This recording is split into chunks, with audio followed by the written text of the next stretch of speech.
ভীষণ অস্থির একটা পরিবেশের মধ্যেও সেই সৌম্য ভাব যিনি বজায় রাখতে পারেন শুধু তাই নয়, যেটা কিনা তার অঙ্গের ভূষণ, তিনি সৌম্যরূপা শারদা। আমরা সবাই কোনো না কোনো সময় লক্ষণ রেখা অতিক্রম করে যাচ্ছি, কিন্তু সেই লক্ষণ রেখার মধ্যে আমাদের নিয়ে আসছেন যে সীতা দেবী, তিনিই মা শারদা। শ্রী শ্রী চণ্ডীতে দেবীর যেরকম অট্টহাস্য আছে, তার সঙ্গে এটির মিল পাওয়া যাচ্ছে। This is absolutely symbolic. ওই যে সৌম্য ভাব, তার চাবিকাঠি হচ্ছে এই ধ্যানমগ্ন জীবন। সেখানে তিনি ধ্যানে সমাধিস্থাও হতে পারেন, আবার মেছুনি মেয়েগুলোর সেই চুবড়িগুলোকে আগলে রেখেও দিতে পারেন। ওই ধ্যানমগ্ন জীবন থেকেই বোধহয় এইরকম ভেতরের এই প্রশস্ত অন্দরমহল বা অন্তর্মহল তৈরি হয়। শ্রী শ্রী মায়ের জীবন আমাদের সেটি দেখাচ্ছে। সে মা শারদার দিকে তাকিয়ে হয়তো ভাববে যে এই সৌম্যরূপা শারদা আসলে কে। ওং জননীং শারদাং দেবীং রামকৃষ্ণং জগদ্গুরুং পাদপদ্মে তয়োঃ শ্রিত্বা প্রণমামি মুহুর্মুহুঃ। শারদা পাঠ মন্দির যাদবপুর তাদের আয়োজনে এই যে অনুষ্ঠান, তাতে মা শারদার সম্পর্কে বলতে পারা আনন্দের বিষয় এবং সৌভাগ্যের বিষয়। মা শারদাকে তাঁর জীবদ্দশাতেই অনেকে মা জগদ্ধাত্রীর মতো মনে করেছেন। এই যে মনে করাটা, সেটা দুরকম ভাবে হয়েছে। কারোর কারোর অদ্ভুত দর্শন হয়েছে। সেই দর্শনে কেউ বিশ্বাস করতেও পারেন, কেউ নাও করতে পারেন। এমনি বিশ্বাস করবেন না এরকম লোক খুব নগণ্য। কিন্তু আর কারো কারোর দর্শন না হলেও তাকে প্লেন ড্রেসে আমরা যেরকম বলি, সেরকম ভাবেই দেখে, এমন নয় যে স্বপ্নে দেখেছেন একটা অলৌকিক ব্যাপার। প্লেন ড্রেসে দেখেও মনে হয়েছে যে ইনিই বুঝি সমস্ত কিছুকে ধরে রেখেছেন। বেশ ভালো করে বলতে গেলে জগৎকে ধারণ করে রেখেছেন, তিনিই জগদ্ধাত্রী। কিন্তু সেটা বইয়ের মতো করে, মন্ত্রের মতো করে, পুজো পদ্ধতির মতো করে তো একরকম। কিন্তু বহু মানুষের মনে হয়েছে যে সাদা কাপড়, অল্প একটু পাড় দেওয়া, একটু বাতের কষ্ট আছে, সামান্য খুঁড়িয়ে চলেন, ভাষার মধ্যে দেশের টান রয়েছে, কিন্তু এই সব কিছুর মধ্যে দিয়ে এমন একটা কিছু রয়েছে যেটা কি পুরুষ কি নারী, বহু মানুষের মনে হয়েছে যে ইনি মানে ধরে রেখেছেন। আমরা গ্রামের কথা বলছিলাম, শহরের ভাষায় বলতে গেলে অ্যামালগামেটিং ফ্যাক্টর, যে যিনি কিনা ধরে রাখছেন, সেটা তাকে দেখে মনে হয়েছে। যেখান থেকে কিনা লোকে বলেছে যে আরে তোমাদের যেটা মনে হচ্ছে, আমাদের তো ওইটিই আমরা বলতে চাই যে তিনিই মা জগদ্ধাত্রী। তাই কেউ যদি বিশ্বাস করেন ভেতরে ভেতরে যে মা জগদ্ধাত্রী জয়রাম বাটিতে সেই বাচ্চা মেয়েটির রূপে অবতরণ করেছেন, তাহলে ঠিক আছে।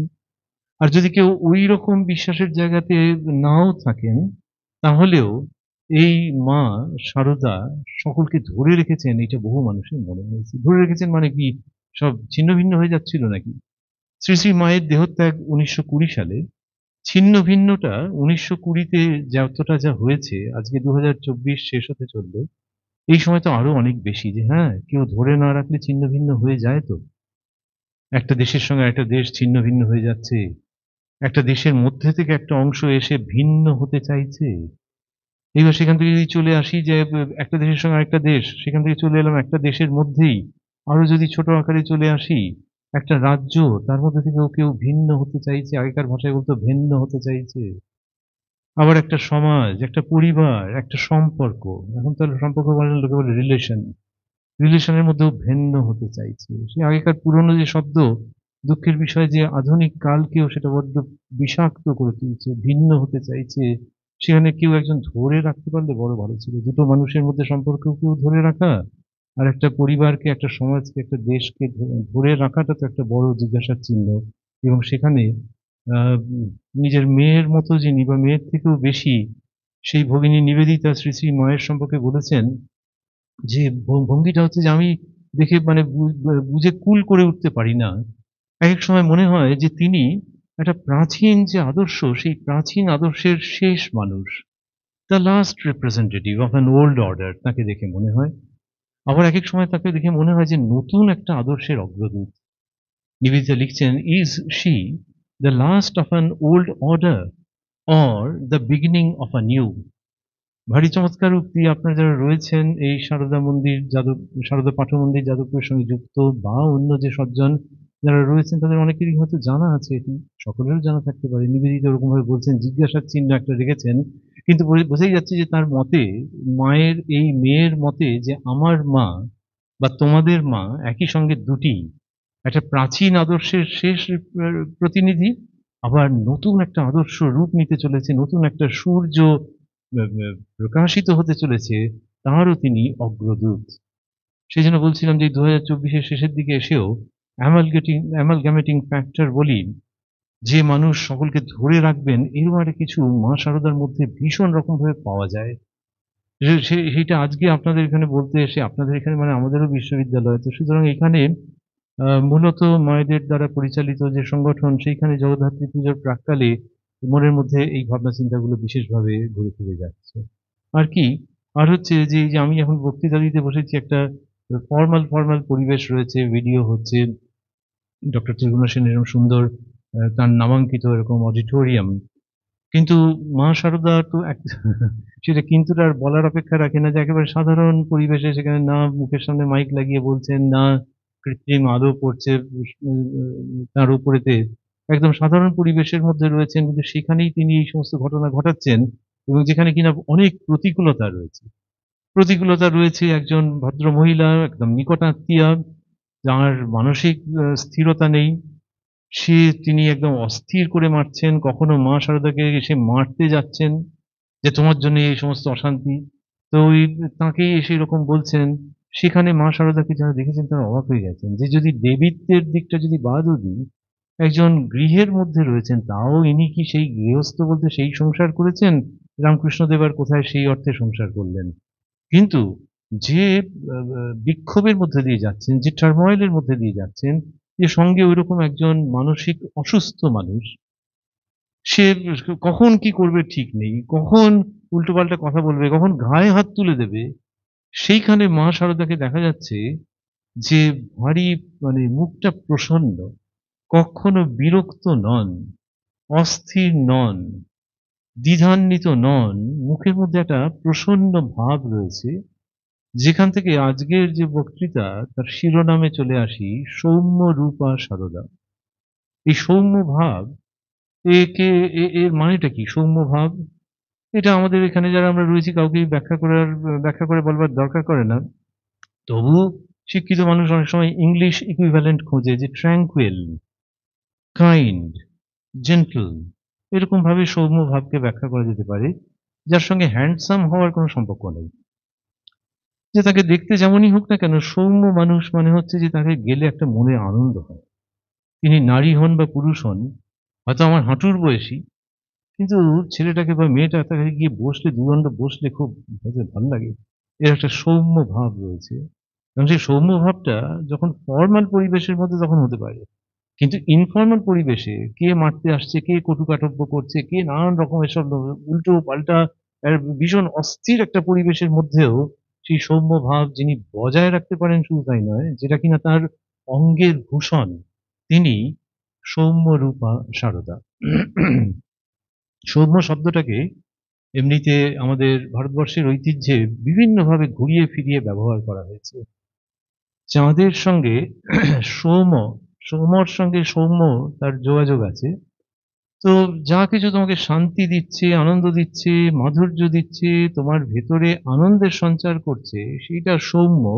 এইটা ঘুরে ফিরে বিভিন্নভাবে ব্যবহৃত হয়েছে, উপনিষদের মধ্যেও ব্যবহার হয়েছে, সदैव সৌম্য, এরকম ভাবে অ্যাড্রেস করা হচ্ছে। আর শ্রী শ্রী চণ্ডীতে একটি বিখ্যাত শ্লোকে, বিখ্যাত মানে মানুষের কাছে খুবই সেটি পরিচিত, সেখানে শ্রী শ্রী দেবীর মহিমা কীর্তন করতে গিয়ে বলা হয়েছে, সৌম্যা সৌম্যতরা, সৌম্যা সৌম্যতর শেষা, সৌম্যা সৌম্যতর শেষ, সৌম্যেভ্যস্ত্বতি সুন্দরী, পরাপরাণাং পরমা, ত্বমেব পরমেশ্বরী।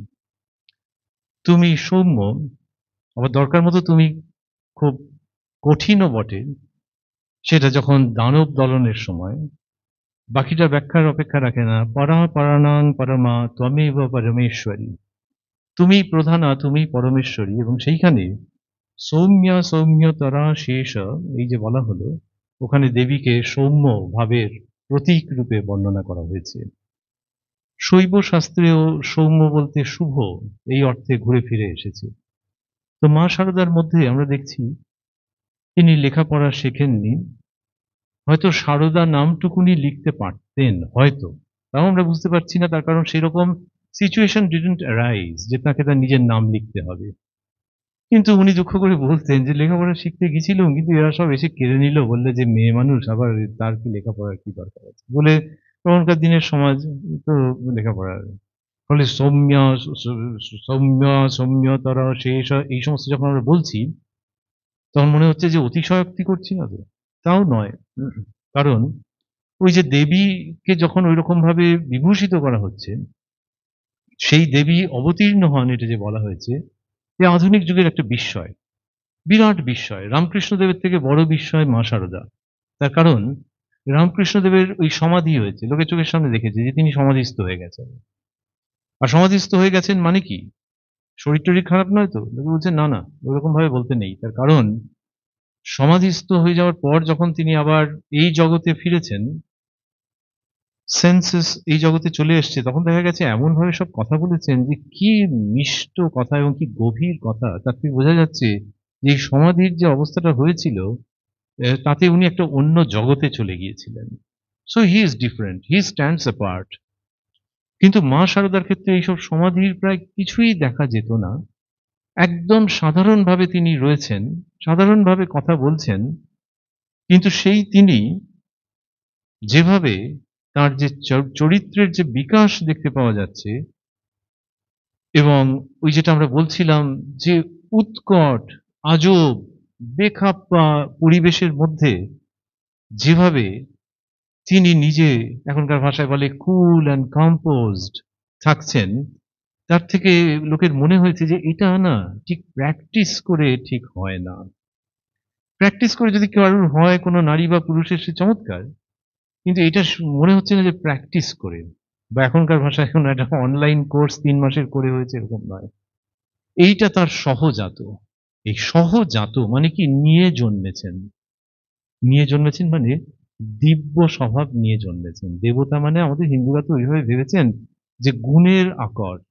তারপর তুমি ৪ হাত ভাবো, ৬ হাত ভাবো, ১০ হাত ভাবো, অথবা সে হামাগুড়ি দিচ্ছে ভাবো তোমার উপর। কিন্তু গুণের আকর সহজাত নিয়ে জন্মেছেন যখন, তখন তো তুমি you are just stopping short of saying যে তিনি দেবী। দেবী এইগুলি অঙ্গে ধারণ করে জন্মেছেন পুজো পাওয়ার জন্য নয়, প্রণাম প্রণামীর জন্য নয়, মানুষের কাছে এটা দেখানোর জন্য। ওই নিবেদিতার কথায় যে is she the beginning of a new, নতুন একটা সভ্যতা, that is being heralded by the holy mother Sarada Devi, যে তার মধ্যে দিয়ে ওই সহনশীলতা, সহ্য ক্ষমতা, সৌম্য ভাব, এইটা আধুনিক যুগের বিষের বিরাট প্রতিষেধক। এটা ছাড়া সার্ভাইভ করা যাবে না। আমাদের এমনি এখনকার সমাজের যে অবস্থাটা, সেটা হচ্ছে যে যেখানে কিনা মানুষ বড্ড রেগে থাকে, এবং কাকে দোষ দেবো, তাহলে হয়তো নিজেকে দিয়েই শুরু করতে হবে। সাধারণ কারণে টেম্পার লুজ করে, এবং সেটা কিরকম আপনারা সহমত হবেন কিনা জানি না, আধুনিকতার সঙ্গে সঙ্গে এটা যায়। অটোতে উঠতে গেলাম, লাইনে দাঁড়িয়েছিলাম, উঠবো উঠবো করছি, পেছন থেকে একজন এসে উঠে পড়লো, আচ্ছা তখন রাগ হবে না? তো ফলে ডিমান্ড অ্যান্ড সাপ্লাই এর মতো আর কি, যে যেখানে কিনা সুযোগ কম, আমাকে কে বা কারা বঞ্চিত করবার জন্য এক পা এগিয়ে রয়েছে, সেখানে মানুষ ইরিটেটেড হয়ে যায়। এই ইরিটেশনের জন্য গালমন্দ করে লাভ নেই, এটা নাগরিক জীবনের সঙ্গে এটা এসে যায়। সেইখানে যদি ভাবি যে কেউ এই একটা অটো পাওয়া বা না পাওয়া, রেস্টুরেন্টে গিয়ে অর্ডার দেওয়ার পর খাবার সার্ভ হতে দেরি হওয়া, এই সবগুলো যা, তার তুলনায় মা শারদা কি বেশি সয়েছেন? উত্তর হচ্ছে কোটি গুণ বেশি সয়েছেন। আমাদের একটু ফুলের ঘায়ে মূর্ছা যাওয়ার মতো অবস্থা, কোটি গুণ বেশি সয়েছেন। আর আমাদের এই মাঝখান থেকে হয়েছে কি, যে রাগ হলো অটোওয়ালার উপরে, যে রাগ হলো কি, যে যে মানুষটা আমাকে ক্রস করে চলে গেল, রাগ হলো, এই রাগের বহিঃপ্রকাশ কি করে করবো? সে তো বেরিয়ে চলে গেল। কিছু একটা বলেছে হয়তো এই ব্যক্তি, কিন্তু সে শুনতেও পায়নি, সে জ্ঞান হয়ে বসে বেরিয়ে চলে গেছে। তাহলে উপায় কি? উপায় হচ্ছে সোশ্যাল মিডিয়াম। সোশ্যাল মিডিয়াতে কি করছে, যে নানান রকম কমেন্টের মধ্যে লিখছে, সে ট্রোল করছে, নানান রকম সমস্ত লিখতে থাকছে, রোস্ট সে করে যে যা ওই অটোঘটিত যে রাগ সে উজাড় করে দিলাম আর একটা মানুষের উপরে, সে হয়তো কোনো শিল্পী কি কেউ একটা জ্ঞানী গুণী লোক, কি নতুন রিলিজ হওয়া ফিল্মের একজন হিরো কি হিরোইন, যা লিখে দিলাম, আসলে এই অটোর রাগটা কাজ করছে, সেটা এখানে অটোমেটিক বহিঃপ্রকাশ হয়ে গেছে। এইরকম করতে করতে সে ট্রোল ট্রোল করে, ট্রোল এত বেশি হচ্ছে যে লোকে আর নেপথ্য থেকে আর কি, আমাদের পুরাণ ইতিহাসে ছিল নেপথ্য থেকে বান একজন আধজন মেরেছে, এখন তো এর সাংঘাতিক রকমের, যে কেউ কেউ বলছেন যে মানে এটা শহরের নাম বলে যে বদলে যাচ্ছে যে কলকাতা না ট্রোল কাতা, বুঝতে পারলাম না। এইরকম একটা বিচ্ছিরি অবস্থার মধ্যে আমরা এসে পড়েছি। সেইখানে যখন আমরা ভাবছি যে বিভিন্ন রকমের প্রতিকূলতার মধ্যে থেকে যিনি কিনা শান্ত স্থিতধীর থাকছেন, তাকে নিয়ে সিরিয়াসলি এইসব কিছুটা হালকা কথার মধ্যে থেকেও আমরা ভাবছি আবার সিরিয়াস জায়গায় প্রত্যাবর্তন করছি যে হ্যাঁ, তাকে নিয়ে আমাদের ভাববার আছে, যে তিনি অনেক কিছু সামলেছেন। শ্রীরামকৃষ্ণ বলছেন যে বাংলা ভাষায় ৩টে স আছে, স, স, স, তার মানে হচ্ছে যে সহ্য করতে হয়। এখন কোন আধুনিক মানুষ বলবেন, বাহ! বাহ! বাহ! এই সহ্য করতে হয় মানে এটা বোধহয় মেয়েদের উপরেই টার্গেটেড আছে। কারণ পুরুষ শাসিত সমাজ। সে বলছে যে সহ্য করতে হয়। সে যিনিই বলে থাকুন না কেন, তাহলে ওই মেয়েদের আল্টিমেটলি গিয়ে ওটা হেঁসেলের দিকে যাচ্ছে এই উক্তিগুলো, যে মেয়েদেরকেই সব সহ্য করতে হয়। কিন্তু শ্রীরামকৃষ্ণ কোনোদিন সেরকম ভাবে বলেননি, বা যারা শুনেছেন ঠিকঠাক মতো তারাও কখনো ওইরকম ভাবে ইন্টারপ্রেট বা মিস ইন্টারপ্রেট করেননি। এটা নারী পুরুষ সকলের জন্যই যে সহ্য করতে হয়। তা সহ্য করা মানে তো ওয়াক ওভার দেওয়া। এ তো মহা মুশকিলের কথা। যে সহ্য করে যাবো, বাহ! তো উত্তর হচ্ছে যে না, সহ্য করা মানে যেখানে কিনা তোমার প্রতিবাদ করবার, তোমার প্রতিরোধ করবার ক্ষমতা ছিল, সেখানে তুমি সহ্য করে গেলে। সেটা বৃহত্তর শক্তির পরিচায়ক। অ অ কেন জানি না অটোর উদাহরণ এসে যাচ্ছে, সংগত হচ্ছে কিনা জানি না। কিন্তু যিনি কিনা ক্রস করে গেলেন, আমি হয়তো একবার দুবার বললাম যে আমি তো আগে ছিলাম।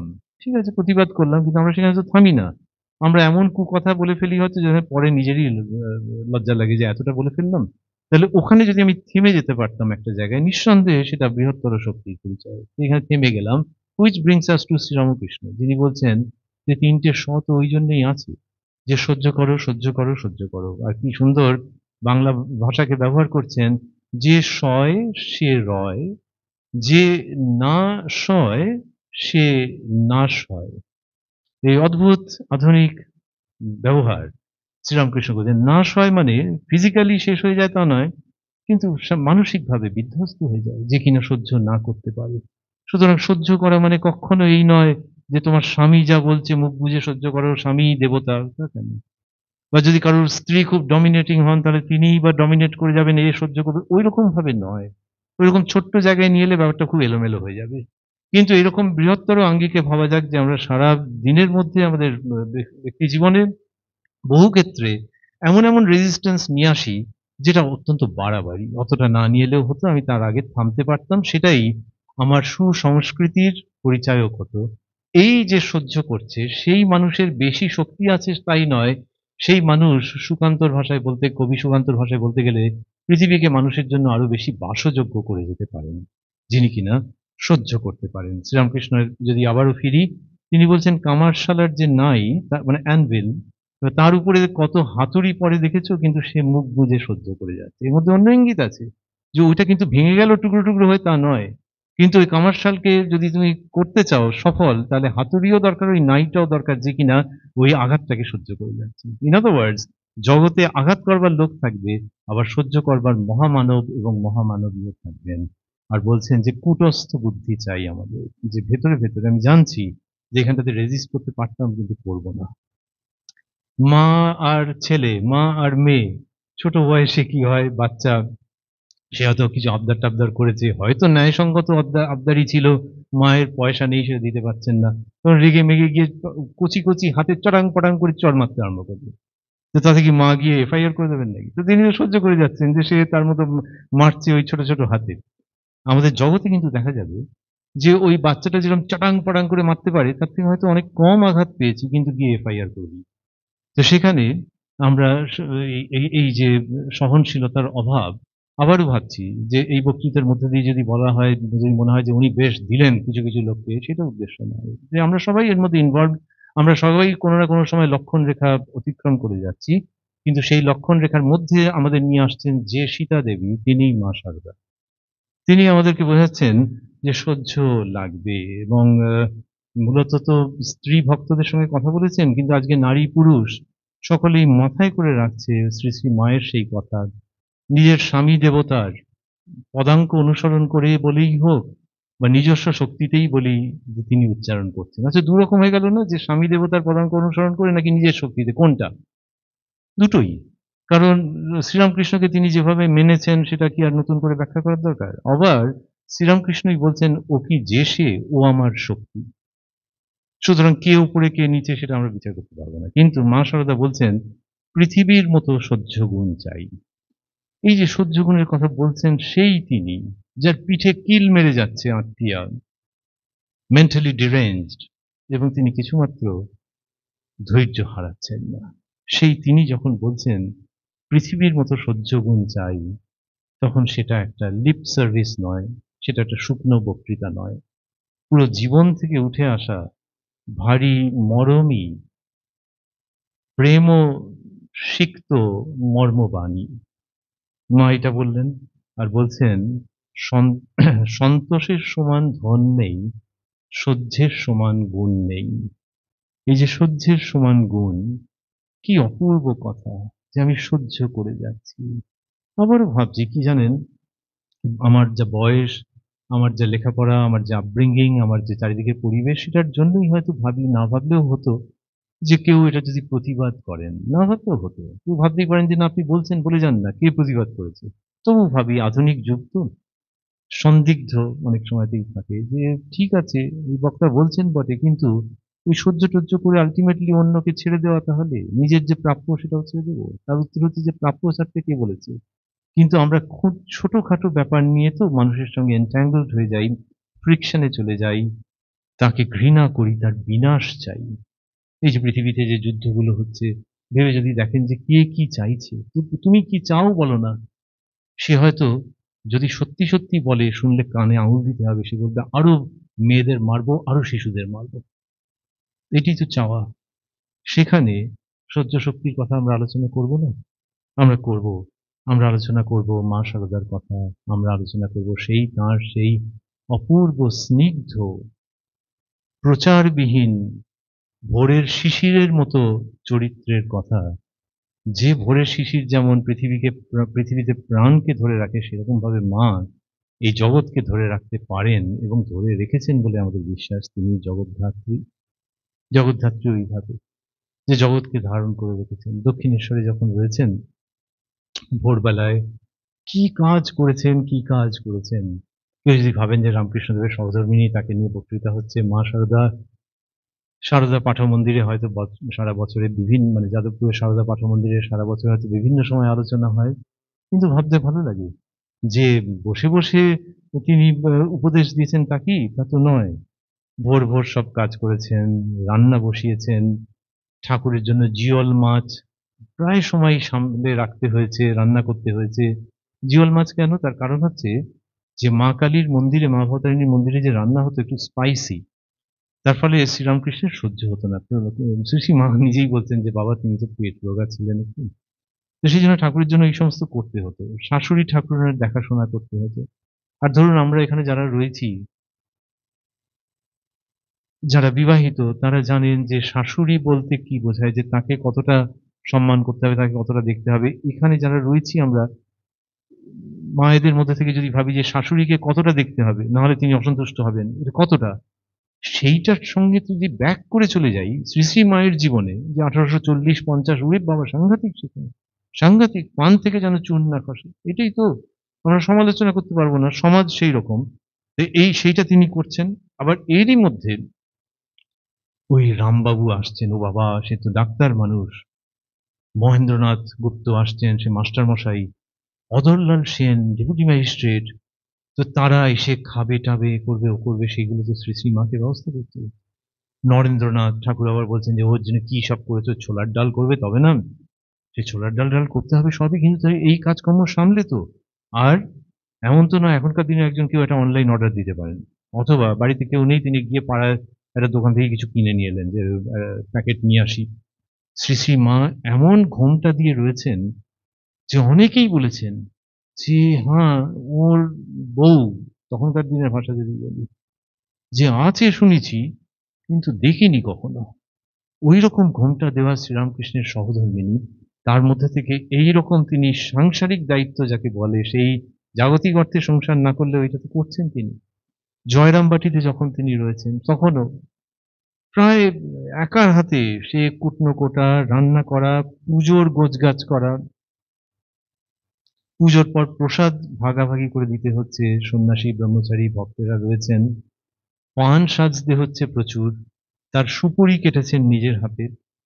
কেউ লুচি খাবে রাত্রিরে, কেউ রুটি খাবে। কেন এরকম? আরে মাই পেট থেকে কথা বের করেছেন যে তুমি কি খাবে বাছা। তো সন্তান তো সেই জন্য নাও চলো, কারোর জন্য লুচি, কারোর জন্য রুটি। কলসিতে করে জল এনেছেন, ঢেঁকিতে পাড় দিয়েছেন নিজে, লণ্ঠন পরিষ্কার করেছেন। যারা জানেন লণ্ঠন পরিষ্কার, আমাদেরই তো ধরুন ছোট বয়সে লোডশেডিং যখন ঘন ঘন ছিল, তো ঝামেলার কাজ আছে। তা শ্রী শ্রীমাকে নিত্য করতে হচ্ছে। বর্ষার সময়তে ঘরের মধ্যে, গ্রামের তো বুঝতেই পারছেন, তার মধ্যে জামা কাপড় শুকোতে দেওয়া, that was a very arduous task. সেইটা শ্রী শ্রীমাকে বিভিন্ন সময়তে বর্ষাকালে করতে হয়েছে। সেইগুলো কি প্রসঙ্গে আসছে? সেগুলো আসছে এই প্রসঙ্গে যে কাজ যেন অনন্ত। উদ্বোধনে যখন তুলাল, আমরা কয়েকটি মহাক্ষেত্রের পবিত্র তীর্থক্ষেত্রের নাম করতে পারছি, আমাদের সৌভাগ্য। দক্ষিণেশ্বর, জয়রামবাটি, বাগবাজারের উদ্বোধন, সেখানেও যখন রয়েছেন, কত she has to cater to the needs of various types of people। যে সাধু তারা রয়েছে, এই তোমরা বেশি জোর কথা বলো না, ওদের অসুবিধে হবে, তার সন্তান তারা, কিন্তু মাকে সেটা দেখতে হচ্ছে, আবার ভক্তদের জন্য করতে হচ্ছে। এদিকে রাধুদি, ভাইয়ের মেয়ে, সে চটপট চটপট করছে স্কুল যাবে বলে, তার জামাটা চট করে একটু সেলাই করে দিতে হবে, সমস্তটা তো মা সারদা নিজে করছেন। সৌম্য রূপা সারদা এই প্রসঙ্গের মধ্যে আমরা রয়েছি এইটা ভেবে যে তাকে এগুলো সমস্ত করতে হচ্ছে, এবং তিনি হাসি মুখে সমস্তটা করছেন। আশাপূর্ণা দেবী এক জায়গায় লিখছেন যে শ্রীরামকৃষ্ণ সর্বধর্ম সমন্বয় করেছেন, আর আমাদের মা সারদা সর্বকর্ম সমন্বয় করেছেন। তো এই যে মায়ের যে জায়গা, সেইখানে ওই হাসি মুখ। শুরুর দিকে বলছিলাম, আচ্ছা কেউ যদি বলে যে হাসি মুখ তো বুঝলাম, আপনি যে কাজের কথাগুলো বলছিলেন সেগুলো মনে মনে ভাবতে ভালোও লাগছিল, মা শারদাকে প্রণাম করতে ইচ্ছে করছিল, কিন্তু ওই আপনি যে বললেন যে অনেক অ্যাডভার্সিটি ছিল, অনেক প্রতিকূলতা ছিল, ওরে বাবা সে সাংঘাতিক রকম প্রতিকূলতা। যখন কম বয়সে বিয়ে হয়েছে, তখন তো বয়স ওই 5.5 বছরের মতো, শ্রীরামকৃষ্ণের সঙ্গে 19 বছরের, 19.5 বছরের মতো ডিফারেন্স। বিয়ের পরে তো গদাধর, শ্রীযুক্ত গদাধর চলে এলেন, তারপরে গ্রামের লোকেরা রটে গেল, মানে ভাইরাল হলো। তখনও হতো, এখনো হয়, দুঃখের প্রসঙ্গ। ভাইরাল হলো শ্রী শ্রী মায়ের জননী শ্যামাসুন্দরী দেবীকে বলে, তোমার কি পাগল ছেলের সঙ্গে তুমি বিয়ে দিলে, সেটা গ্রামে ভাইরাল হলো। আর ওই বাচ্চা মেয়ে, তাকে ওটা শুনতে হলো যে যার সঙ্গে বিয়ে হয়েছে সে পাগল, কি সব সাধনা করে দক্ষিণেশ্বর পাগল হয়েছে এরকম। সেইটা তিনি শুনছেন, কিন্তু সেই বালিকা সারু বা সারদা, তার মুখকে কেউ কখনো মলিন দেখেনি। শুধু কি করে এরকম বারবার শুনছে তো, তারপর একটা পাল পার্বণ উপলক্ষে বাবার কাছে সে একটু আবদার করেছিল যে তাহলে দক্ষিণেশ্বরে যদি যেতে পারতেন। আর বাবাও প্রাণ ঢেলে ভালোবাসতেন। মেয়েকে নিয়ে এলেন, পথে সেই জ্বর হলো, একটা কালো মেয়ের সঙ্গে দেখা হলো। সে বললো কোনো চিন্তা নেই, তাকে রেখে সে আছে, তার জন্যই তো তোমাকে, তোমার জন্যই তো তাকে রাখা আছে। এই সমস্ত মিষ্টি ঘটনা ঘটছে, কিন্তু সেই বালিকার মুখের মধ্যে কেউ কখনো ওই রকম দেখেনি, চিনল। তারপরে হলো দক্ষিণেশ্বরে এলেন টেলেন, কিন্তু গ্রামে আবার ভাইরাল, আবার ভাইরাল হচ্ছে যে তার মাকে গিয়ে বলা হচ্ছে সবই হলো, তাহলে ছেলে পিলে হলো নি তো। এটাও গ্রামের লোককে দোষ দেওয়া যায় না, কিন্তু সেইটার মধ্যে দিয়ে তো যেতে হয়েছে। শ্রীরামকৃষ্ণের যখন দেহাবসান হলো, তো শ্রীরাম শ্রীরামকৃষ্ণ এই ছেলেপিলে হওয়া সম্পর্কে মা শারদাকে বলেছিলেন যে দেখবে, যে এত ছেলেপিলে হবে যে তুমি মা ডাকের জ্বালায় অস্থির হয়ে যাবে। তো কেউ কেউ বলেছেন পরবর্তীকালে যে পুরোটা মেলেনি, 50% মিলেছে। এত ছেলেপিলে মানে সত্যি অগণিত সন্তান, মেলেনি যেটা, সেটা কি তুমি অস্থির হননি। তো এরকম সব বলেছেন আর কি। এবারে যখন শ্রীরামকৃষ্ণের দেহাবসান হলো, তখন মা শারদা যখন সধবার চিহ্ন সমস্ত খুলে ফেলতে যাচ্ছেন, তখন ঠাকুর শ্রীরামকৃষ্ণ দর্শন দিলেন। দর্শন দিয়ে বললেন, যে আরে আমি কি চলে গেছি নাকি, তো এ ঘর আর ও ঘর। সেই দর্শনটা এত প্রমিনেন্ট ছিল, বাস্তবের থেকেও বেশি বাস্তব, যে মা ওইগুলি খুললেন না। ওই সাদা কাপড় কিন্তু একটু পাড় দেওয়া, হাতে গয়না এরকম। আপনারা ভেবে দেখবেন যে কি অদ্ভুত ব্যাপার, যে কই প্রতিবাদ তো হলো না। তখনকার ওই রকম রক্ষণশীল সমাজ, কোনো কোনো ক্ষেত্রে কুচুটে, কিন্তু প্রতিবাদ তো হলো না, কিন্তু সেটা হয়তো আপনাদের মতো আমাদের মতো ক্লাস অফ পিপল তারা কিছু বলেনি। কিন্তু অন্যরা তো এটা ওটা নানান রকম তো বলেছে। নানান রকম বলেছে। মাকে সেগুলো সহ্য করতে হয়েছে। কামারপুকুর জয়রামবাটিতে সাংঘাতিক হয়েছে। একেক সময় এরকম হয়েছে যে কামারপুকুরে শ্বশুরবাড়িতে তিনি থেকেছেন, সেখানে এত রকম লোকে করেছে যে ওই আরকি তিনি মানে কেন পুরোপুরি বিধবার বেশ তুমি ধারণ করবে না? সে শ্রী মাকে একেক সময় জয়রামবাটি থেকে কামারপুকুর থেকে আবার পিত্রালয়ে, আমরা যেরকম বলি বাপের বাড়ি, সেই জয়রামবাটিতে চলে আসতে হয়েছে। একবার একটা আঘাত এলো এমন একজনের কাছ থেকে যেটা আনএক্সপেক্টেড ছিল। সেটা হচ্ছে যে আমাদের পরম পূজনীয়া গোলাপ মা, শ্রী মায়ের সঙ্গী। কিন্তু তিনি একটু আউটস্পোকেন ছিলেন। আ তিনি না একজনের কথা দুম করে বলে দিলেন। তাতে মায়ের খুব লাগলো। গোলাপ মা বললেন যে, "মা, মনমোহনের মা বলছিল উনি অত বড় ত্যাগী।" উনি মানে ঠাকুর শ্রীরামকৃষ্ণের কথা। "উনি অত বড় ত্যাগী, আর মা এই মাকড়ি-টাকড়ি এত গয়না পরেন, এ ভালো দেখায় কি?" বলে তাঁর নাম দিয়ে গোলাপ মা বলে দিলেন। এটি বলতে শুদ্ধ সোনার বালা দুগাছি ছিল, সেটি রেখে মা সমস্ত কিছু খুলে ফেললেন। এর পরেই শ্রীযুক্তা যোগেন মা, মানে যোগিন মা, শ্রী মা মাঝে বলতেন যোগেন মা, হ্যাঁ, যোগেন। তো শ্রীযুক্তা যোগিন মা তিনি দক্ষিণেশ্বরে গেছেন। গিয়ে তিনি দেখছেন, আরে গায়ের সব গেল কোথায় গয়নাগাটি? তখন মা বলছেন যে, "গোলাপ বললে" বলে এরকমভাবে বলছেন আরকি। সেখানেও ওই সৌম্যমূর্তি। কোনো অভিযোগ নেই যে গোলাপ মা কেন বলেছেন, মনমোহনের মা কেন বলেছেন। অভিযোগ থাকতে পারত যে স্বয়ং শ্রীরামকৃষ্ণ দর্শন দিয়ে বলেছেন যে তিনি রয়েছেন।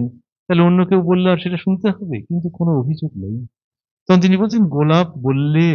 তারপর যোগীন মা কি সুন্দর করে বলেছেন পরবর্তীকালে যে, "আমি অনেক মাকে বুঝিয়ে বললাম, তিনি বলতে মাকড়ি আর সামান্য ২-১ টা গয়না আবার পরলেন।" এই সৌম্য রূপা মা শারদা, যাকে না আ লেকচার দিয়ে বোঝানো খুব মুশকিল।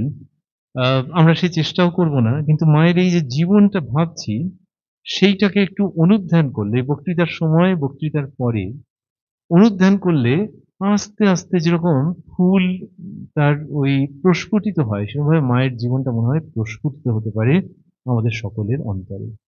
টাকার দিক দিয়েও কম হিউমিলিয়েশন হলো, আর্থিক কষ্ট প্লাস হিউমিলিয়েশন। যে শ্রীরামকৃষ্ণের অদর্শনে দেহত্যাগের পর মন্দির থেকে সামান্য যে টাকা শ্রী মাকে দেওয়া হতো সেটা বন্ধ করে দিল। যে ওনার জন্য ছিল, আর এনাকে কেন দেব? তারা এম আ পরমহংস বলে ভাবছেন না, দেবতা বলে ভাবছেন না। কি করা যাবে? কিন্তু এই বক্তা বিরাট অবিচার করে ফেলবে যদি কারোর উপর রাগ করে। কারণ মাই নিজে করেন। তাহলে মাসির দরদ আর বেশি হওয়া ঠিক নয়। কিন্তু আমরা we are just taking stock of historical facts, যে মন্দির থেকে বন্ধ করে দিল। মা কিছু বললেন না। এই সমস্ত হলো। তারপরেতে আ এইখানে যেকোনো একটাতে কিন্তু তার স্থৈর্য নষ্ট হতে পারত। কিন্তু সেটা হলো না। আর ওই যে রাধুদির কথাও আমরা বলছিলাম যে মায়ের আ ভাইঝি রাধুদি, সেইখানেও রাধুদি কত রকম হয়েছে। রাধুদি যখন প্রেগন্যান্ট তখন এমন সাইকোসোম্যাটিক ডিসঅর্ডার হলো যে কিছু শব্দ শোনা যেত, মানে ধাস করে শব্দ হচ্ছে, সে চমকে উঠছে। তখন তাকে উদ্বোধন থেকে নিয়ে গিয়ে আবার সেখানেও শব্দ। তাহলে কোথায়? কোয়ালপাড়া, একেবারে নিস্তব্ধ জায়গা। সেখানেও কাক ডাকলে তার অসুবিধে হচ্ছে। মা সেই কাক তাড়াচ্ছেন। আর একটা জায়গা থেকে আরেকটা জায়গায় এখন লোকে যদি একটা গাড়ি করে কলকাতা থেকে জয়রামবাটি যায়, তাও দুজন যদি যায় তাহলে সঙ্গে হয়তো ৪ খানা জিনিস থাকবে। আর সেই সময় তো লোকে বলত একটা সংসার বয়ে নিয়ে যাওয়া। তো শ্রী মা এবং আসন্ন প্রসবা রাধুদি যাচ্ছেন, মানে কতটা সেই লড বহর নিয়ে যাচ্ছেন। গিয়ে সেখান থেকে আবার কোয়ালপাড়ায় গিয়ে থাকা, সেইখানে রাধুদির জন্য তখন কোথায় জগৎজননী? কোথায় শ্রীরামকৃষ্ণের সহধর্মিণী? কোথায় তিনি যথাগ্নের দাহিকা শক্তিঃ, এইসব যে আমরা বলছি, বাইরের দৃষ্টিতে দেখা যাবে যে ওই মেয়েটাকে আগলে রয়েছেন, যে যাতে তার শারীরিক কোনো ক্ষতি না হয়। কিন্তু যারা বুঝবার তারা বুঝেছেন যে মেক নো মিস্টেক, যে শ্রীরামকৃষ্ণ হচ্ছেন অগ্নি আর মা শারদা হচ্ছেন দাহিকা শক্তি। যেমন অগ্নির সঙ্গে দাহিকা শক্তিকে তফাৎ করা যায় না, এরা দুজন সেরকমই।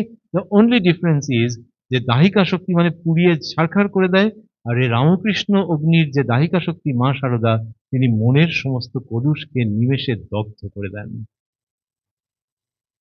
এই তিনি সহ্য করছেন নানান রকমভাবে, এবং লোকে দেখছে যে তার হাসি মুখ কখনো চলে যাচ্ছে না। একজন স্বপ্ন দেখেছিলেন শ্রীরামকৃষ্ণকে। আর দেবও স্বপ্ন শ্রীরামকৃষ্ণকে, কিন্তু দেখছেন ঠাকুর শ্রীরামকৃষ্ণ হাসছেন। তো তিনি এসে আর কাকে বলবেন? তার সহধর্মিণীকেই বলেছেন যে, "মা, ঠাকুরকে স্বপ্ন দেখলাম।" মা খুব খুশি হলেন। কিন্তু যিনি দেখেছেন তিনি একটু সংশয়াপন্ন হয়ে একজন ভক্ত স্ত্রীলোক, তিনি বললেন যে, "কিন্তু দেখলাম কি হাসি, হাসি মুখ।" মানে ভাবছেন যে ভুল দেখেছি হয়তো। মা বলছেন, "হ্যাঁ, তার সদা হাস্যমুখ ছিল। ৫ বছরের ছেলের সঙ্গেই বা কি, আর বুড়োর সঙ্গেই বা কি, কখনো তো তাকে নিরানন্দ দেখিনি।" এটি শ্রী শ্রী মা বলছেন। এবং তার ক্ষেত্রে দেখা যাচ্ছে যে এই সৌম্যভাব। শুধু please pardon me if I say that the adversities that Sri Ramakrishna had to face, those were far surpassed by Sri Sri Ma. শ্রীরামকৃষ্ণের আর অ্যাডভার্সিটি কথা আমরা আমাদের ক্ষুদ্র বুদ্ধিতে যখন দেখছি, বাইরের দিক থেকে যখন দেখছি, এর তো সাংঘাতিক, সাংঘাতিক। মাসের ২০-২৫ তারিখের দিকে জয়রামবাটিতে বেশ একটা অনিশ্চয়তা তৈরি হতো যে মানি অর্ডার না এলে বাকি দিনগুলো কিভাবে চলবে। কয়েকজন ভক্ত সন্তান, তারা মাস্টারমশাই বলরামবাবু প্রমুখ, তারা মানি অর্ডার পাঠাতেন, সেইটা নিয়ে চিন্তাভাবনা থাকতো। কিন্তু মুখের যে সৌম্য ভাব, সেটি কখনো ডিসরাপ্টেড হচ্ছে না। একবার হয়েছিল, এবং সেই ঘটনাটা অদ্ভুত রকমের। মায়ের যে ২ ভাই, কালী মামা বলি, কালী মামা ও বরদা মামা, দুজনেই বয়সে ছোট। এই ঘটনাটা খুব প্রতীকী একরকম। তো এরা কি করেছেন, মা সদর দরজার রোয়াকে বসে রয়েছেন, আর এই সময় কালী মামা আর বরদা মামার যে খামারের ধান, সেই ধান আসছে। এবার এক মামা তিনি রাস্তার ধারে একটু বেড়া দিয়েছেন। তার ফলে আরেক মামার যে আসছে ধানটা, আসতে অসুবিধে হচ্ছে। এখন যেরকম হয় না, পার্কিং এর একটা বাইক রেখে দিয়েছে, এমন বেশি যাওয়া যাচ্ছে না। তো এই বেড়াতে অসুবিধা হচ্ছে। সেইটা নিয়ে ২ মামার মধ্যে, মানে মায়ের ২ সহোদর, তাদের মধ্যে প্রচন্ড ঝগড়ালি, হিটেড এক্সচেঞ্জ একেবারে, মানে প্রায় হাতাহাতি হয়। সেই সময়তে শ্রী শ্রী মা ওখানে গিয়ে, বেচারি, আমরা যদি লৌকিক দৃষ্টিতে আমাদের মাকে দেখি, তিনি বেচারি, সে একজন পুরুষ মানুষ, ২ মামার মধ্যে পড়ে একবার একে থামাচ্ছেন, একবার ওকে থামাচ্ছেন, "এই তোর এটা বলা উচিত হয়নি।" আবার বলছে, "ও কেন আমাকে বলল? হ্যাঁ, না তুইও এটা ঠিক বলেছিস।" নানান রকম সে একটা সাংঘাতিক অবস্থা। মা ওরকম ভাবে করতে চাইছেন। এই সময় জয়রামবাটিতে সাধুরা এসে গেলেন। এখন এই মামারা, এরা সাধুদের দেখলে একটু সংকোচ করতেন, যেকোনো কারণে। এবার দিদিকে কোনো পাত্তাই দিচ্ছেন না। নিজের দিদি তো। লোকে যতই জগৎজননী বলুক, কিন্তু সাধুরা আসতে ওরা কি যেন একটু থমকে গেলেন, এবং গজগজ গজগজ করতে করতে নিজের জায়গায় চলে গেলেন। এইবার মা এলেন, নিজে এসে বারান্দার উপরে যেখানে বসেছিলেন, বারান্দায় বসলেন, পা ঝুলিয়ে বসে বলছেন, একজন সামনে ছিলেন, তিনি শুনতে পেয়েছেন। মা বলছেন, "মহামায়ার কি মায়া গো!" বলছেন, "মহামায়ার কি মায়া গো! অনন্ত পৃথিবীটা পড়ে আছে, এসব পড়েও থাকবে। জীব এইটুকু আর বুঝতে পারে না!" বলে হাসতে আরম্ভ করলেন। এই যে অদ্ভুত টার্ন অফ ইভেন্টস, যে হাসতে আরম্ভ করেছেন, এবং সেই হাসিটা ক্রমশ একটা অট্টহাস্যের রূপ নিল। যেটা ঠিক মানুষে যেভাবে হাসে ঠিক সেরকম নয়। যিনি এবং যারা শুনেছেন তাদের মনে হয়েছে যে এই শ্রী শ্রী চণ্ডীতে দেবীর যেরকম অট্টহাস্য আছে, তার সঙ্গে এটির মিল পাওয়া যাচ্ছে। This is absolutely symbolic. আমরা যখন কোনো একটা ব্যাপারের মধ্যে অনেক বেশি জড়িয়ে যাই, আমাদের মধ্যে কিন্তু দুটো সত্তা কাজ করে। শ্রীরামকৃষ্ণ বলছেন, বিদ্যা মায়া এবং অবিদ্যা মায়া, এটা আমাদের মধ্যে থাকে। অবিদ্যা মায়া আমাদেরকে খাটো করে, আমাদের দ্বারা অন্য লোককে আহত করে, জগৎকে অশান্ত করে, মানব দূষণ বাড়ায়। শ্রীরামকৃষ্ণ মানব দূষণ শব্দটা ব্যবহার করেননি, কিন্তু আমাদের ভাবে ভাবতে গেলে। আর বিদ্যা মায়া তোমাকে বাঁচায়, তোমাকে ভালো করে, তোমার ভেতরে যে দেবর স্বভাব আছে সেটা জাগিয়ে তোলে। এই দুটোর খেলা যেন একসঙ্গে চলতে থাকে। তো ওই যে মা ভাইদের ওই ব্যাপারটার মধ্যে পড়ে গেলেন এবং ফিজিক্যালি মিটমাট করবার চেষ্টা করছেন, সেই তিনি এসে বলছেন, "মহামায়ার কি মায়া গো!"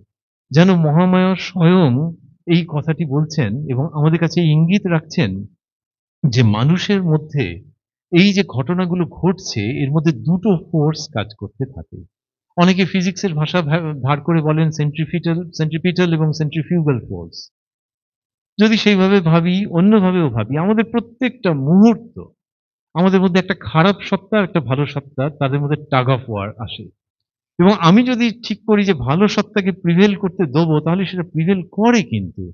কিন্তু অনেক সময় আমরা খারাপ সত্তাতে গা ভাসিয়ে দিই। যে খারাপ সত্তা ঝগড়াঝাঁটি করে, যে খারাপ সত্তা অপরকে দুঃখ দেয়, এবং নিজের ট্র্যাঙ্কুইলিটিকে নষ্ট করে, নিজের সৌম্য ভাবকে নষ্ট করে। কিন্তু এই সৌম্য ভাব প্রত্যেকের মধ্যে আছে। আর তুমি যদি একটু রিফ্লেক্ট করো তাহলেই তুমি বুঝতে পারবে যে তোমার যে অস্থির সত্তাটা তাকে কিন্তু টেনে ধরে রাখতে চাইছে তোমার ভেতরেরই একটা স্থির সুস্থিত সত্তা।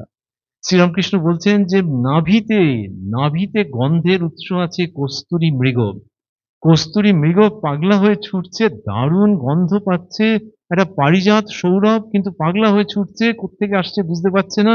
যখন বুঝলো যে নিজের নাভি থেকে উত্থিত হচ্ছে তখন সমস্ত তার ছোটাছুটি থেমে গেল। মানুষের ভেতরে এই স্থিরতা আছে, এই সৌম্য ভাব আছে। এই শ্রী শ্রী মায়ের একটি ঘটনা তার অপূর্ব দ্যোতক, যে তিনি বাইরে ওরকম ছুটোছুটি করছেন, তারপর তিনি এসে বলছেন যে মহামায়ার কি মায়া গো বলে খিলখিল করে হাসছেন। এইটা একটা অপূর্ব জায়গা। শ্রী শ্রী মায়ের পুরো জীবনটা এই জন্য নয় যে এই বক্তা আলোচনা করুক, ভিডিও হোক, পাঁচজনে মিলে তার খুব সুখ্যাতি করুক, তা কেন হবে? তাহলে তো তিনি বৈকুণ্ঠে নারায়ণের পাশে লক্ষ্মী হয়ে থাকতে পারতেন, বা কৈলাসে থাকতে পারতেন তিনি স্বামীর পাশে। তো তিনি তার যে আগমন সেটা হচ্ছে মানুষের কাছে এই বার্তা পৌঁছে দেওয়ার জন্য যে এমনটাও হয় এবং তোমাদের জীবন সেই সৌরভে পরিপূর্ণ হয়ে উঠবে, এইটা তিনি আমাদের কাছে আনতে চাইছেন। আগে লোকে সেন্ট মাখতো, এখন ডিও আরো কত রকম সব হয়েছে। কিন্তু কেউ কেউ দাবি করে 12 ঘন্টা থাকবে, কেউ কেউ আরো বেশিক্ষণ থাকবে, থাকতে চায় না। আর যদি শহরের মধ্যে আরে একবারে প্যাচপ্যাচে ওয়েদার, এটা ওটা, কিছু লাভ হলো না। প্যাচপ্যাচে ওয়েদার এবং তার জন্য যে ঘর্মাক্ত ভাব, যে ক্লেদ, সেই ক্লেদকে ডিও বা ওই ধরনের কিছু হয়তো 6 ঘন্টা 7 ঘন্টা কি চলো 12 ঘন্টা 14 ঘন্টা ঠেকিয়ে রাখতে পারে। ঠেকিয়ে রাখতে মানে মানে একটু ঢেকে রাখলো, মাস্ক করে রাখলো। কিন্তু আধুনিক সভ্যতার যে আরো গভীর এবং যে আরো আশঙ্কাজনক, যে ভয়াবহ ক্লেদ, তাকে ঠেকিয়ে রাখবে কোন ডিও? কোন শপিং মল এর ডিও ওই মলকে আটকাতে পারে না। কিন্তু শ্রী শ্রী মা সেই ডিওডোরেন্ট। কথাটা কি হালকা হয়ে গেল জানি না। মা বলছেন ফুল নাড়তে নাড়তে যেমন সুঘ্রাণ বেরোয়, তেমনি ভগবত তত্ত্ব আলোচনা করতে করতে তত্ত্ব জ্ঞানের উদয় হয়। তো সেই মায়ের জীবন আমাদের কাছে ওইরকম পার্মানেন্ট ডিওডোরেন্ট। ন্যানো টেকনোলজি এসে গেছে এখন, তার মাধ্যমে ভাবা হচ্ছে যে ভবিষ্যতে কসমেটিক্স এমন হবে যে চামড়ার নিচে এমবেডেড থাকবে, উঠে উঠে যাবে না, সে প্রায় লাইফ লং হবে। জানি না, হতেও পারে নাও পারে। আর লোকে হয়তো ভাববে এ আবার কি, চামড়ার নিচে এমবেডেড কসমেটিক, দরকার নেই বাবা।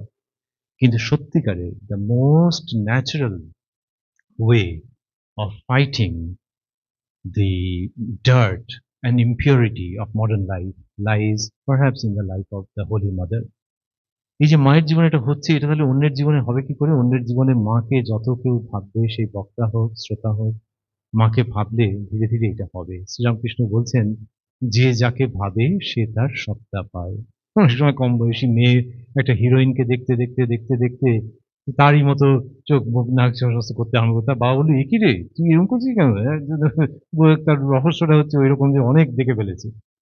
যদি আমরা অনেক দেখি, অনেক ভাবি, অনেক ভেতরে ভেতরে অনুধ্যান করি, চোখ খুলে চোখ বন্ধ করে মা শারদার এই পবিত্র জীবন, তাহলে এটা কখনো হতে পারে যে তার জীবনে সেই অ্যাট্রিবিউটস 16 আনা না হলেও 1 আনা আমাদের জীবনে আসবে না? অবশ্যই আসবে। আর সেটা যখন আমরা ভাববো, তখন ভাববো অবশ্যই তার সেই দক্ষিণেশ্বরের অপূর্ব দিনগুলোর কথা, যে দিনগুলোর কথা তিনি নিজে বলছেন। একটু পড়ি। তিনি বলছেন দক্ষিণেশ্বরের দিনগুলোর কথা, মন না মত্ত হস্তি মা। এই যে মত্ত হস্তি, জগদ্ধাত্রী পুজোর আগের দিন আমাদের এগুলো ভাবতে ভালো লাগছে, যে সেই হাতিকে যিনি কবজা করে রেখেছেন তিনি জগদ্ধাত্রী। তা মা বলছেন আরেকজন স্ত্রী ভক্তের কাছে যে মন না মত্ত হস্তি মা, হাওয়ার সঙ্গে সঙ্গে ছোটে, তাই সদসৎ বিচার করে সব দেখতে হয় আর খুব খাটতে হয় ভগবানের জন্যে। দক্ষিণেশ্বরের কথা বলছেন, কি অপূর্ব চিত্র দেখুন। তখন আমার মন এমন ছিল, দক্ষিণেশ্বরের রেতে কে যেন বাঁশি বাজাতো, শুনতে শুনতে মন ব্যাকুল হয়ে উঠত, মনে হতো সাক্ষাৎ ভগবান বাঁশি বাজাচ্ছেন। অমনি আমি অমনি সমাধি হয়ে যেত। আহা! বেলুড়েও কেমন ছিলাম, কি শান্ত জায়গাটি, ধ্যান লেগেই থাকত। ওই যে সৌম্য ভাব, তার চাবিকাঠি হচ্ছে এই ধ্যানমগ্ন জীবন। তাহলে ধ্যানমগ্ন জীবন আর মা শারদাকে স্মরণ, এই করলে যিনি শাড়ি পরে আছেন, যিনি শার্ট পরে আছেন, নারী পুরুষ নির্বিশেষে সকলের কাছে এই জীবনের সৌরভ এসে উপস্থিত হবে, তাতে কোনো সন্দেহ নেই। কত সৌভাগ্যে মা এই জন্ম, খুব করে ভগবানকে ডেকে যাও। খাটতে হয়, না খাটলে কি কিছু হয়? সংসারে কাজকর্মের মধ্যেও একটি সময় করে নিতে হয়। আমার কথা কি বলবো মা, আমি তখন দক্ষিণেশ্বরে রাত ৩টের সময় উঠে জপে বসতুম। কোনো হুঁশ থাকতো না। একদিন জ্যোৎস্না রাতে নবতে সিঁড়ির পাশে বসে জপ করছি, চারিদিক নিস্তব্ধ। ঠাকুর যে সেদিন কখন ঝাউতলায় সবজে গেছেন কিছুই জানতে পারিনি। অন্যদিন জুতোর শব্দে টের পাই। খুব ধ্যান জমে গেছে। কি অপূর্ব কথা! যে লজ্জাশীলা বধূ, কিন্তু ঠাকুর যখন ফটফট করে চলে যেতে যাচ্ছেন তখন ধ্যান ভেঙে যায়, কিন্তু সেদিন সেটাও ভাঙেনি। মানে লৌকিক অর্থে স্বামী স্ত্রী, কিন্তু দিব্য অর্থে ওই হরপার্বতী কি নারায়ণ লক্ষ্মী। তো সেদিন খুব খুব ধ্যান জমে গেছে। তখন আমার অন্যরকম চেহারা ছিল, গয়না পরা, লাল পেড়ে শাড়ি, গা থেকে আঁচল খসে বাতাসে উড়ে উড়ে পড়ছে, কোনো হুঁশ নেই। ছেলে যোগেন সেদিন ঠাকুরের গাড়ু দিতে গিয়ে আমাকে ওই অবস্থায় দেখেছিল। যোগিনমা বলে যোগানন্দজি বলেছিলেন যে মাকে দেখে তার মনে হয়েছিল ইনি সাধারণ মানবী নন। চন্দ্রালোকে মাকে দেখেছিলেন। সেসব কি দিনই গিয়েছে মা। জ্যোৎস্না রাতে চাঁদের পানে তাকিয়ে জোড়হাত করে বলেছি, তোমার ওই জ্যোৎস্নার মতো আমার অন্তর নির্মল করে দাও। জপ ধ্যান করতে করতে দেখবে উনি কথা কবেন। শ্রীরামকৃষ্ণের কথা বলছেন যে জপ ধ্যান করতে করতে দেখবে উনি কথা কবেন। এই কথা শ্রী শ্রী মা বলছেন। এবার শেষের দিকে আমিও ভাবছি মহারাজ কখন আসবেন, কখন আসবেন। একটু ইয়ে এসে গেছে, কনফিডেন্স এসে গেছে। আর একটু বলি, মেছুনীদের কথা আছে। কি অদ্ভুত একটা চরিত্র দেখুন, মেছুনীদের কথা আছে। কেউ কেউ দক্ষিণেশ্বরে গেছেন, তারপর শ্রী শ্রী মায়ের কাছে এসে বলছেন যে দক্ষিণেশ্বরে গেছিলাম মা, তুমি তো ওইখানে থাকতে। মানে তাদের বিবাহিত জীবনের একটা বিরাট অংশ দক্ষিণেশ্বরে কেটেছে। কিন্তু বিবাহিত জীবন বললে যেরকম একটা রোমান্টিক রোমান্টিক ভাব লাগে, এখানে দেখুন মায়ের কথার মধ্যে কিরকম একটা কি সুর আসছে, মেছুনীদের কথা আসছে কিরকম। বলছেন মা যে ওই নহবত দেখেছো, ওইখানেই তো আমার ঘর কন্যা সব ছিল। এসব বলতে বলতে বলছেন মেছুনী, ওই যে যিনি কিনা সৌম্য রূপা, তাঁরই শ্রীমুখের উক্তি।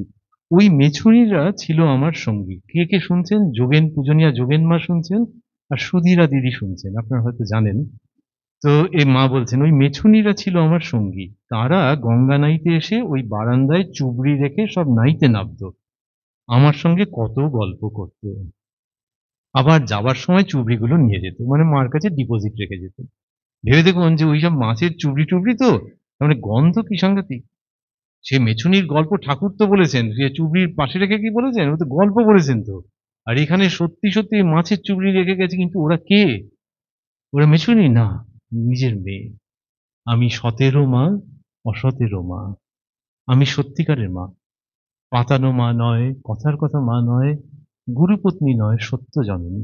সেই তিনি ওই সেই বিয়ের পরের দিনগুলোর কথা তো বলছেন, মেছুনিগুলোর কথা বলছেন। রাতে, আচ্ছা, আবার যাওয়ার সময় চুবড়িগুলো নিয়ে যেত। রাতে ছেলেরা, রাতে জেলেরা সব মাছ ধরতো আর গান গাইতো, শুনতুম। ঠাকুরের কাছে কত ভক্ত আসতো, গান কীর্তন হতো, তাই শুনতুম আর ভাবতুম আমি যদি ওই ভক্তদের মধ্যে একজন হতুম তো বেশ, ঠাকুরের কাছে থাকতে পেতুম, কত কথা শুনতুম। ওই যোগেন গোলাপ সব জানে, ওরা আমার কাছে যেত আর কখনো কখনো থাকতো। এই বলে কি চমৎকার দৃশ্য। মা যোগেন মার দিকে তাকিয়ে বললেন, কি আনন্দই তখন ছিল যোগেন, বলে যেন একটু অন্যমনস্ক হয়ে রইলেন। যোগেন মা বলছেন, সে যে কি আনন্দ তা কি মুখে বলা যায় গো, মনে করলে আজও প্রাণ কি রকম করে ওঠে। এই মা জগৎধাত্রী, তিনি একদম সাধারণভাবে রয়েছেন। ওই যে মেছুনি যে মেয়েগুলো, মানে জানেন মেছুনি যখন বলছি না, তখন যে আষ্টে গন্ধের কথা মনে আসছে, মাঝে মাঝে মনে হয় ওরা, ওদেরকে যে আমরা সরিয়ে রাখি, আষ্টে গন্ধটা আসলে সেই আঁশচুবড়ির মধ্যে নেই, আমাদের মনের মধ্যে রয়েছে। তো সেইখান থেকে ভাবতে ইচ্ছে করে যে ওই মেছুনি যিনি বলছেন, যিনি কিনা মাকে আপন করে নিচ্ছেন এবং যিনি সমস্ত জগৎকে আপনার করে নিচ্ছেন, কি অপূর্ব সেই তাঁর ভাব। আবারও আপনাকে বলি যে যারা দেখে এসেছেন তারাও এই কথা বলছেন এবং বলছেন যে মা ওই নহবতের দিনগুলোর কথা উনি বলছেন যে মেছুনিগুলো তারা আমার সঙ্গে গল্প-টল্প করত। তার মানে কত আনন্দ করেছেন যে আহারে সেই মেয়েগুলো আমাকে ভরসা করে চুবড়িগুলো রেখে দিয়ে যেত। তাহলে ঠিক নিজের মেয়ে, ঠিক নিজের মেয়ে হলে যেমনটি হয় যে চুবড়ি-টুবড়িগুলো মা হয়তো একটু জল-টল দিয়ে ধুয়ে-টুয়েও রাখতেন, এটাও সম্ভব। এই মা, তিনি যে সৌম্য ভাব, তাহলে আপনারা ভেবে দেখুন ওই নহবতেই বসে তিনি জপ করছেন, ধ্যান করছেন এবং ঠাকুরের পদশব্দের ধ্যান কখনো, কখনো ভাঙছে, কখনো ভাঙছে না। And that নহবত is standing witness to this fact কি?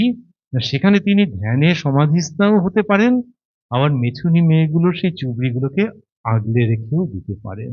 ওই ধ্যানমগ্ন জীবন থেকেই বোধহয় এইরকম ভেতরের এই প্রশস্ত অন্দরমহল বা অন্তর্মহল তৈরি হয়। শ্রী, শ্রী মায়ের জীবন আমাদের সেইটি দেখাচ্ছে। এই শেষে বলি যে ওই যে স্তোত্রের কথা আমরা ১ম এ বলছিলাম, এইটি কি হয়েছে যে একজন অধ্যাপক গোকুল দাস দে, শ্রীযুক্ত গোকুল দাস দে, তিনি যখন বিএ ক্লাসে পড়ছেন তখন তার একবার শরীর খারাপ হয়েছিল এবং হয়ে তিনি সেই সময়টাতে পড়া ছেড়ে বাড়িতে এসেছিলেন। তার সঙ্গে পরিচিতি ছিল মাস্টারমশাই শ্রীযুক্ত মহেন্দ্রনাথ গুপ্ত মহাশয়। এবারে মাস্টারমশাই এই গোকুলবাবুকে তখন বললেন যে তিনি কি চণ্ডীপাঠ শেখালেন। চণ্ডীপাঠ শেখালেন মাস্টারমশাই। মাস্টারমশাইয়ের খুব অনুরাগ শ্রদ্ধা ছিল। এরপরে গোকুলবাবু সুস্থ হয়ে গেছেন। হয়ে একদিন বাগবাজারে গঙ্গা তীরে গেছেন। এগুলো সমস্ত মানে এত অদ্ভুত দৃশ্য, ওই যে বলছিলাম যে বক্তা বক্তৃতা থামানোর পর বোধহয় চোখ বুজে ভাবলেই ভালো।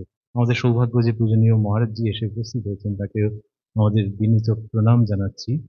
তো এই যে তিনি সুস্থ হয়ে গেছেন গোকুলবাবু, হয়ে বাগবাজারে গেছেন গঙ্গার তীরে এবং গঙ্গার তীরে গিয়ে দেখছেন অদ্ভুত ব্যাপার, গঙ্গার যে সিঁড়িগুলো, শেষ সিঁড়িতে একেবারে শ্রী শ্রী মা, শেষ সিঁড়ি মানে কোথায়, নিচের দিকে না উপরের দিকে? ও নিচের দিকে, একদম জলের ধারে। সেইখানে ঘাটের সবচেয়ে নিচের সিঁড়িতে বসে তিনি জপ করছেন। এইটা দেখে গোকুলবাবুর কিরকম একটা মনে হয়েছে, ছেলে মানুষই বলুন, বড় মানুষই বলুন, যাই বলুন, ওই মাস্টারমশাই অত সুন্দর সুরে, সুরে শিখিয়েছেন তো, উনি না মা ওরকম রয়েছেন দেখে ওনার মনের মধ্যে হয়েছে যে শ্রী শ্রী চণ্ডী ওই শ্লোক কিছু গুনগুন করে আবৃত্তি করব। And it goes without saying that he was doing this in a very gentle voice, যে মাকে শুনিয়ে শুনিয়ে চিৎকার করে করবেন নাকি, উত্তরকালে একজন অধ্যাপক মানুষ। তিনি বলছেন যে তিনি মৃদু স্বরে বলছেন তো, ওই চণ্ডীর শ্লোক আবৃত্তি করছেন। সেই সময় আপনাদের কাছে আমি সেই দৃশ্য তুলে ধরতে পারবো কিনা জানি না। সেই সময় যখনই ওইটি বলেছেন, সৌম্যা সৌম্যতরা শেষ সৌম্যেভ্য স্তুতি সুন্দরী পরা পরাণাং পরমা ত্বমেব পরমেশ্বরী, সেই সময় মা সারদা চোখ মেলে তাকিয়েছেন এবং মা সারদা শুধু চোখ মেলে তাকিয়েছেন তাই নয়, দুহাত তুলে আশীর্বাদ করেছেন এই ছেলেকে এবং আশীর্বাদ করে তারপর আবার জপে বসে গেছেন। মানে একটা মুহূর্তের জন্য হচ্ছে, কিন্তু আমরা অলৌকিক টলৌকিক যা বলি না, সেগুলো এর কাছে নস্যি। যে ভাবা যায় না যে তিনি ওটা শুনছেন কি করে। বলা হয় যে ভগবান পিঁপড়ের পায়ের নূপুর ধ্বনি শুনতে পান, আর ওখানে তিনি একজন স্ত্রীলোক, ইনি ধীরে ধীরে আবৃত্তি করছিলেন, কিন্তু এই ঘটনাটি ঘটছে। মোটামুটি এইখানেই শেষ করা যেত আজকের যে আমাদের বিষয়, সৌম্য রূপা সারদা। এই প্রেক্ষাগৃহের মধ্যেই উপস্থিত আছেন আমাদের বন্ধুসম একজন মানুষ। তিনি শ্রী শ্রীমাকে নিয়ে চিন্তা ভাবনা করেন, কিন্তু ঠাকুরের প্রতি তার বেশি টান, স্বামীজির প্রতি বেশি টান। আমাকে বললেন যে আচ্ছা মায়ের উপর অনুষ্ঠান ঠিক আছে যাবো। কি বিষয়? আমি বললাম সৌম্যরূপা সারদা। আমি নিজে তো দিদিদের কাছে এই নামটা দিয়েছিলাম। তো তিনি আমাকে অবাক করে দিয়ে, তিনি খুব আপনাদের মতো সারদা পাঠ মন্দিরের ভক্ত মানুষ হলে আলাদা ছিল। তা তিনি ভক্ত, ভালো মানুষ, উচ্চ পদে প্রতিষ্ঠিত, কিন্তু মায়ের উপরে তো অতটা কালচার করেন না। তিনি আমাকে অবাক করে দিয়ে দুটি লাইন লিখলেন হোয়াটসঅ্যাপে। তিনি লিখলেন কি জানেন? ওই আদিভূতা সনাতনী শূন্যরূপা শশী ভালি গানে আছে, আপনারা জানেন। তিনি আমাকে অবাক করে দিয়ে লিখলেন, আদিভূতা সনাতনী সাম্যরূপা সারদাময়ী। আর আমি বললাম যে সারদামণি করা যাক, বললেন হ্যাঁ। সুতরাং এই দুজনে মিলে যেটা দাঁড়াচ্ছে সেটি হচ্ছে আদিভূতা সনাতনী সাম্যরূপা সারদামণি। আর শ্রীরামকৃষ্ণের কাছ থেকে যখন মাস্টারমশাই চলে আসছিলেন প্রথম দিন, সেই দিনকে ঠাকুরের সঙ্গে অল্প কথা হয়েছে। আর চলে আসার সময় মাস্টারমশাইয়ের ভেতরে একটা ভীষণ টান, যে অল্প অল্প গালে দাঁড়িয়ে রয়েছে, অল্প অল্প কথা বলেছেন। আর আসার সময় বললেন, "আবার এসো।" আমি যখন চলে আসছি খুব আসতে ইচ্ছে করছে। কিন্তু ইনভিটেশন ছাড়া কি আসা যায়? কিন্তু ইনি তো বলেছেন আবার এসো। কিন্তু এত টান হচ্ছে এ সৌম্য কে? এটি মাস্টারমশাই লিখছেন ঠাকুরের সম্পর্কে। যে এ সৌম্য কে? যে আবার ফেরত আসতে ইচ্ছে করছে। আমাদের মনে হয় যে শ্রীরামকৃষ্ণ সম্বন্ধে যেটা বলেছেন তিনি, সেটি মা শারদার সম্পর্কে আরো বেশিভাবে হয়তো ভবিষ্যৎ পৃথিবী উপলব্ধি করবে। যে শ্রীরামকৃষ্ণের তবু সমাধি ইত্যাদি সব হয়েছে। তিনি সুন্দর, সুন্দর করে ভগবানের কথা বলতেন। কিন্তু মা শারদা যে আটপৌরে জীবন যাপন করেছেন, তার মধ্যে দিয়ে যে অপার্থিব স্নেহ ভালোবাসাপূর্ণ আকর্ষণ আমাদের সকলকে তার প্রতি আকৃষ্ট করছে। আজকে এই যাদবপুরে ডক্টর ত্রিগুণা সেন অডিটোরিয়ামে বলি, আর ভবিষ্যৎ পৃথিবীর জন্য বলি, মানুষে মা শারদার দিকে তাকিয়ে হয়তো ভাববে যে এই সৌম্যরূপা শারদা আসলে কে? ধন্যবাদ। নমস্কার। ডক্টর ভট্টাচার্যের মনোমুগ্ধকর বক্তৃতা শুনছিলাম। ওনার বক্তৃতা চিরকালই বিশিষ্টতার দাবি রাখে এবং আজও তার কোনো ব্যতিক্রম হয়নি। ডক্টর ভট্টাচার্যকে সারদা পাঠমন্দির যাদবপুর এবং উপস্থিত সমস্ত দর্শক শ্রোতাদের পক্ষ থেকে জানাই অন্তরের বিনম্র শ্রদ্ধা এবং আবেগমথিত অভিনন্দন।